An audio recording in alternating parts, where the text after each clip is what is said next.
What's up, guys? The Snowman here, part 5 of my 8-part 2022 FIFA World Cup preview today. It's my Group E preview, one of the two groups that I'm most excited to talk about personally. If you're interested, please check out my other World Cup previews as well, my other prediction videos. But for right now, I'm going to try to learn about these 4 teams in Group E, look at their qualification, their star players, their coaches, and make some predictions for this group. And here are the 4 nations in Group E. All 4 sides have been at each of the last couple of World Cups. We've got the 2010 World Cup champion Spain at the top. Also returning is Costa Rica, thanks to their Intercontinental Playoff win.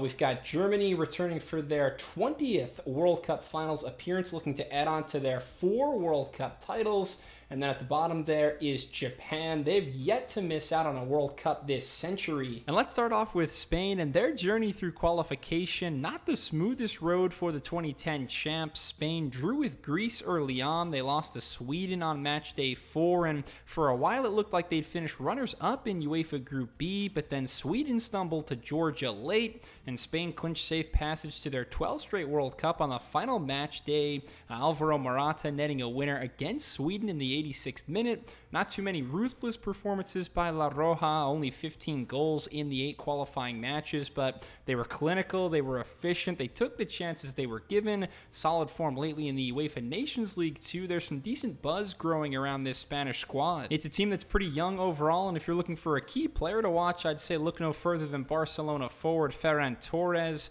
just 22 years of age, but already a great goal-scoring record for the national team. Scores about once every 2 games. Led Spain in World Cup qualifying. Torres spent the last couple of years with Man City, but has been with Barca since the start of 2022. So much energy, a traditional wide midfielder or winger, has the pace, the creativity, and technique to make defenders miss, can play on either wing.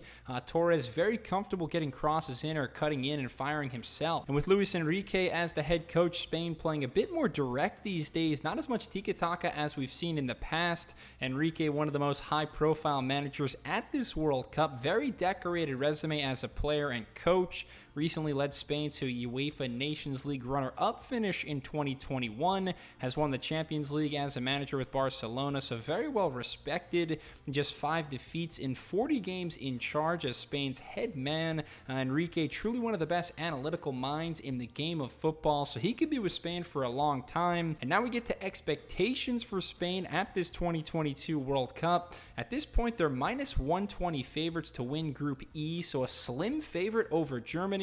They've got the 5th best odds overall to win the tournament despite a lackluster showing at the last couple of World Cups.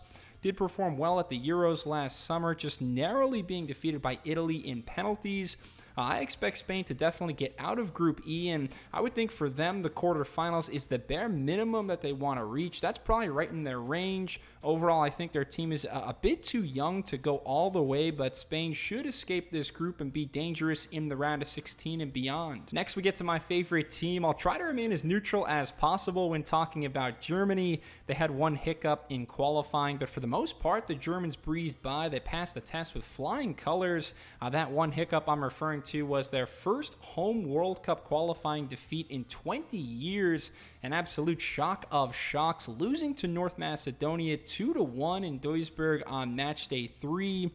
Germany looking disheveled that day, but otherwise it was a flawless campaign. 9 wins the rest of the way. Extremely balanced scoring all across the board as they racked up 36 goals. A ton of blowouts over some admittedly pretty weak competition. Die Mannschaft back at their 20th World Cup finals. Only Brazil has been to more. For a star player, there's a lot of balance in this squad, but for Germany, I always come back to Joshua Kimmich, the fullback slash defensive mid. Kimmich, just so valuable for his country as a two-way threat. The ultimate leader on the pitch, provides width for Germany in attack, can play out wide but also centrally. He's a calming presence, setting the table for the German midfield and forwards. Also defensively, Kimmich's engine is unmatched, always running, always marking and making tackles. He's become a phenomenal free kick taker the last couple of years too. I just love the fire, the passion of Kimmich, always in the middle of things and ready to lay it all out on the line. And for the first time in a long time, the German manager is not not Yogi Löw. Instead, Hansi Flick takes the reins for his first major tournament in charge of the national team. Flick, many years as an assistant for Germany from 06 to 2014, so he's a World Cup champion that many of these players know well. He also coached Bayern Munich from 2019 to 2021, won the Champions League, in fact won the sextuple as well. That's 6 trophies in a single season. I believe only Pep Guardiola has accomplished that feat too. I'm just excited for this new regime under Flick. It's been a long time coming for the 57-year-old. Expectations-wise, I think there's a lot of fresh energy within this camp. Things were kind of stale from the 2018 World Cup to the Euros last summer. Maybe a few veterans were playing past their expiration, but with Flick in the mix and a lot of talent and continuity, I actually like Germany to win Group E. I think they're marginally better than Spain overall. Germany unloading a 5-goal win over Italy back in June. They look very threatening moving forward. Like Spain, the quarterfinals is probably the minimum of what they'd like to achieve in Qatar. The only problem is whoever wins this group will likely see Brazil in the quarterfinals, so we'll see, but Germany and Spain should both advance. That battle on match day 2 will be extremely fun.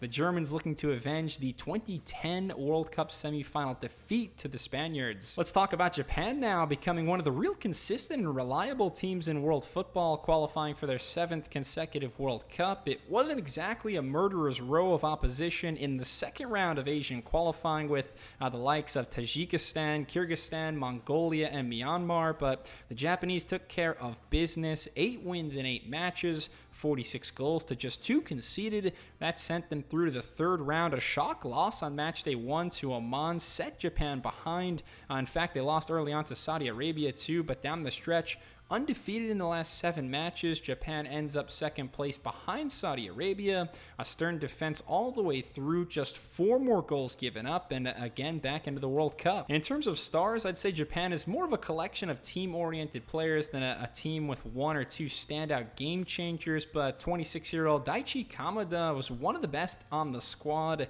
Plays in the attacking midfield, the number 10 position for Eintracht Frankfurt in the Bundesliga. Kamada tends to stay central, great at finding little pockets of space. He's fast, able to get behind defenders, an excellent dribbler, also world-class vision in the final third, able to connect with teammates. The last couple of seasons in the Bundesliga, Kamada has been right up there with the best. I'm talking Kimmich, Muller, and Royce in terms of most expected assists. The manager of Japan is Hajime Moriyasu, about 10 years of professional coaching experience. Coached domestically in Japan, then took over Japan's U23 team in 2017, and after the World Cup in 18, Moriyasu officially became manager of the senior team. He had some success at the 2019 Asian Cup, an impressive run to the final there before losing to Qatar.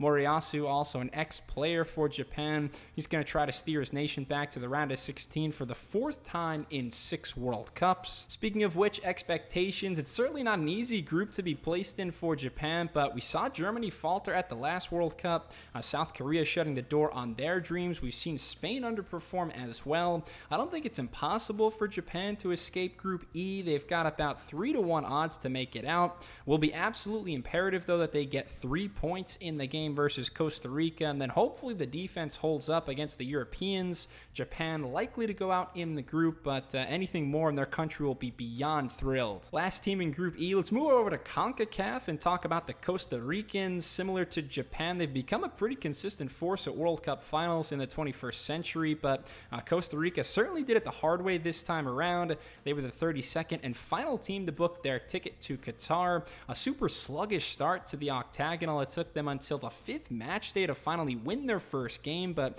they caught fire late, 19 points out of 21 in their final 7 games to finish in 4th place.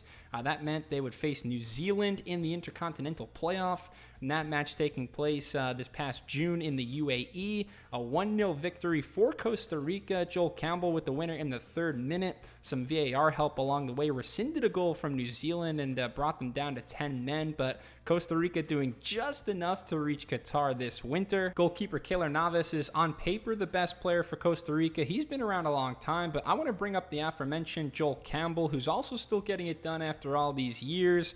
the 30-year-old forward, currently playing in Mexico for Monterrey. I just kind of feel like he's at the right point in his career now. Was maybe overhyped early. Campbell has played all over the world, England, Spain, Portugal. Seems to be more mature now. He's played in so many big games for Costa Rica, has scored in World Cups before, won't be afraid of the big moment.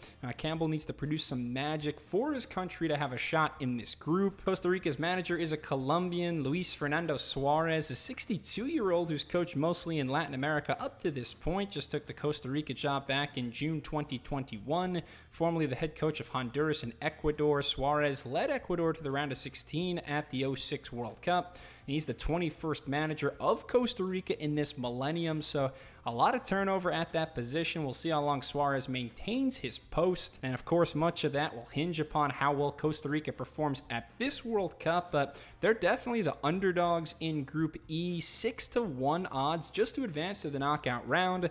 They were fourth in CONCACAF, just barely good enough to get into the big dance, and personally, I don't see any circumstance where Costa Rica gets out of this group. I think they're a cut below Japan, a few cuts below Germany and Spain, but then again, there's always hope. We saw it in 2014 from Los Ticos, that epic run to the quarterfinals after topping a group with England, Italy, and Uruguay.